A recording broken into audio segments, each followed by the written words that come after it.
इस दुनिया में दो तरह के इंसान हैं। एक वह जो यह मानते हैं कि भाग्य कुछ नहीं होता और वे कर्म की प्रधानता में ही विश्वास करते हैं। दूसरे वे लोग हैं जो भाग्यवादी हैं, यानी उनका किस्मत कनेक्शन में पूरा भरोसा होता है। उनका दृढ़ विश्वास होता है कि जो भाग्य या किस्मत में लिखा है वे होके ही रहेगा। यानी इंसान कर्म और भाग्य की दो धुरियों में घूमता रहता है और अंततः दुनिया से अलविदा हो जाता है। आज का युवा भी यही सोचता है कि बिना कुछ किए ही उसे वह सब कुछ मिल जाए जो वह चाहता है। इस विषय पर अक्सर बहस होती रहती है कि आखिर कौन बड़ा है, भाग्य या कर्म। अनंत काल से ही यह बहस का विषय रहा है कि कर्म ज्यादा महत्वपूर्ण है या भाग्य।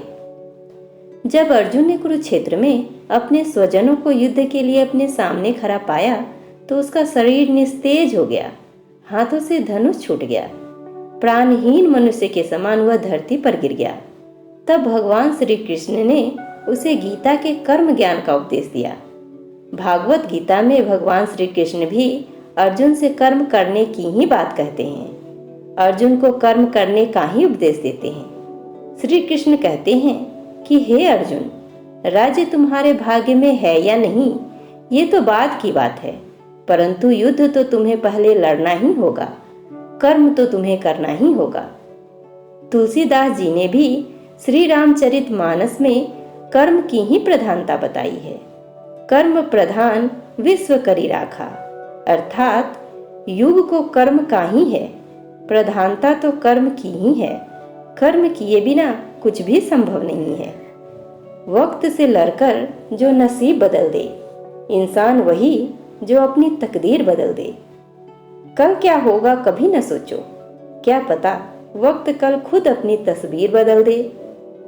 भाग्य बड़ा या कर्म, इस बात को जानने के लिए चलिए हम एक प्रेरणादायक कहानी सुनते हैं। एक जंगल के दोनों ओर अलग अलग राजाओं का राज्य था और उसी जंगल में एक महात्मा रहते थे जिन्हें दोनों राजा अपना गुरु मानते थे। उसी जंगल के बीचों बीच एक नदी बहती थी। अक्सर उसी नदी को लेकर दोनों राज्यों के बीच झगड़े फसाद होते रहते थे। एक बार तो बात बिगड़ते बिगड़ते युद्ध तक आ पहुंची। कोई भी राजा सुलह को तैयार नहीं था, सो युद्ध तो निश्चित ही था। दोनों राजाओं ने युद्ध से पहले महात्मा का आशीर्वाद लेने की सोची और पहुंच गए जंगल की उस कुटिया में जहां महात्मा रहते थे।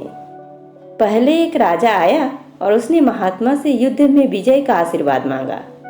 महात्मा ने कुछ देर उस राजा को निहारा और कहा कि राजन, तुम्हारे भाग्य में जीत नहीं दिखती, आगे ईश्वर की मर्जी।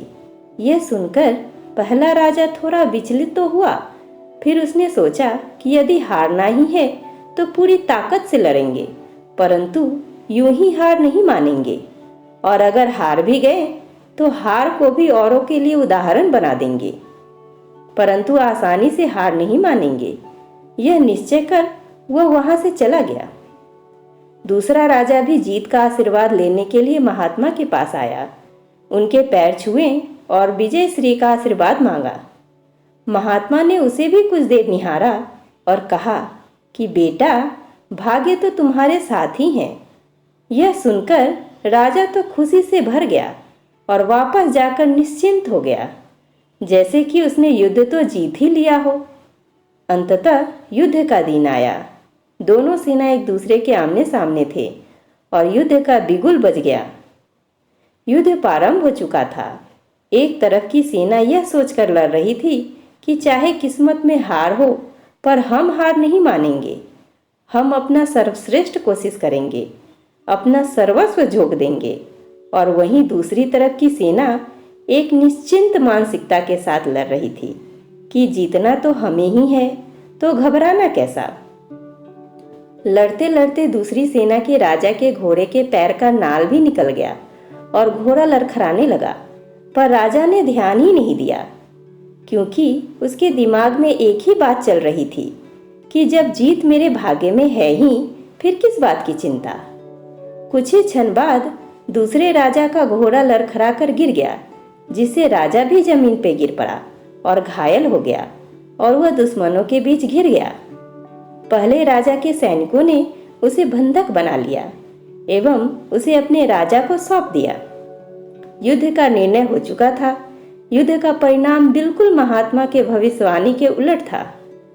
निर्णय के बाद महात्मा भी वहां पहुंच गए। अब दोनों राजाओं को बड़ी जिज्ञासा थी कि आखिर भाग्य का लिखा बदल कैसे गया।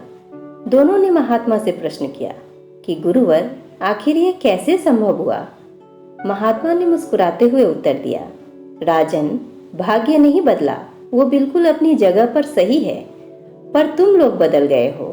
उन्होंने विजेता राजा की ओर इशारा करते हुए कहा कि अब आपको ही देखो राजन, आपने संभावित हार के बारे में सुनकर दिन रात एक कर दिया। सब कुछ भूलकर आप जबरदस्त तैयारी में जुट गए, यह सोचकर कि परिणाम चाहे जो भी हो पर हार नहीं मानूंगा। खुद हर बात का ख्याल रखा, खुद ही हर रणनीति बनाई, जबकि पहले आपकी योजना सेनापति के भरोसे युद्ध लड़ने की थी। अब महात्मा ने पराजित राजा की ओर इशारा करते हुए कहा कि राजन, आपने तो युद्ध से पहले ही जीत का जश्न मनाना शुरू कर दिया था। आपने तो अपने घोड़े की नाल तक का ख्याल नहीं रखा। फिर आप इतनी बड़ी सेना को कैसे संभालते और कैसे उनको कुशल नेतृत्व देते। और हुआ वही जो होना लिखा था। भाग्य नहीं बदला, पर जिसके भाग्य में जो लिखा था उन्होंने ही अपना व्यक्तित्व बदल लिया। फिर बेचारा भाग्य क्या करता। दोस्तों, हमें इस कहानी से यह सीख मिलती है कि भाग्य उस लोहे की तरह वहीं खींचा चला जाता है जहां कर्म का चुंबक हो।